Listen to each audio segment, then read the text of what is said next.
Update news. Bhusawal पोलिसांनी नकली नोटांसह आरोपी घेतला ताब्यात।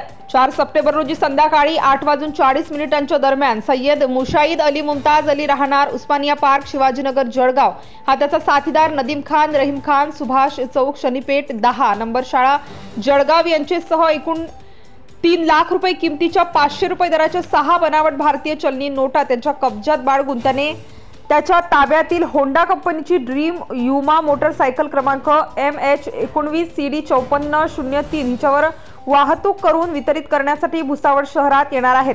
बाबतची विश्वसनीय माहिती भुसावळ बाजारपेठचे पोलीस स्टेशनचे पोलीस निरीक्षक राहुल वाघ यांना मिळाली होती। त्यानुसार त्यांनी भुसावळ बाजारपेठ पोलीस स्टेशनचे बीडी पथकातील पोलीस स्टाफसह सापळा रचला असता अब्दुल हमीद कागल राहणार रसलपूर रोड अब्दुल हमीद चौक रावेर हा सदरच्या बनावट भारतीय चलनी नोटा विकत घेताना मिळून आला। आरोपी सय्यद मुशाईद अली राहणार उस्मानिया पार्क शिवाजीनगर जळगाव हा त्याचा साथीदार नदीम खान रहीम खान सुभाष चौक शनीपेठ 10 नंबर शाळा जळगाव अब्दुल हमीद कागल राहणार रसलपूर रोड अब्दुल हमीद चौक रावेर अशा विरुद्ध भुसावळ बाजारपेठ पोलीस स्टेशन येथे CCTNS गुन्हा रजिस्टर नंबर 356/2024 कलम 179-140-3-5 प्रमाणे दिनांक 4 सप्टेंबर 2024 रोजी दाखल करण्यात आलेला आहे।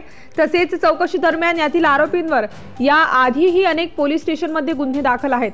सदरची कार्यवाही पोलीस अधीक्षक जळगाव महेश्वर रेड्डी अपर पोलीस अधीक्षक अशोक नखाते उपविभागीय पोलीस अधिकारी भुसावळ कृष्णांत पिंगळे तसेच भुसावळ बाजारपेठ पोलीस स्टेशनचे पोलीस निरीक्षक राहुल वाघ यांच्या मार्गदर्शनाखाली पोलीस उपनिरीक्षक Raju Sangle police head constable Vijay Nerkar police head constable Nilesh Chaudhari police शिपाई प्रशांत परदेशी योगेश माडी अमर अढाळे दिलीप कोल्हे राहुल वानखेडे भूषण चौधरी अशांनी केली आहे। तसेच सदर गुन्ह्यातील आरोपी यांच्या ताब्यातून एकूण रक्कम 3 लाख रुपये हस्तगत करून वरील आरोपितांना सदर गुन्ह्याचे तपास कामी अटक करण्यात आली असून सदर गुन्ह्याचा तपास पोलीस उपनिरीक्षक राजू सांगळे हे करीत आहेत। प्रतिनिधी मुराद पटेल चाळीसगाव।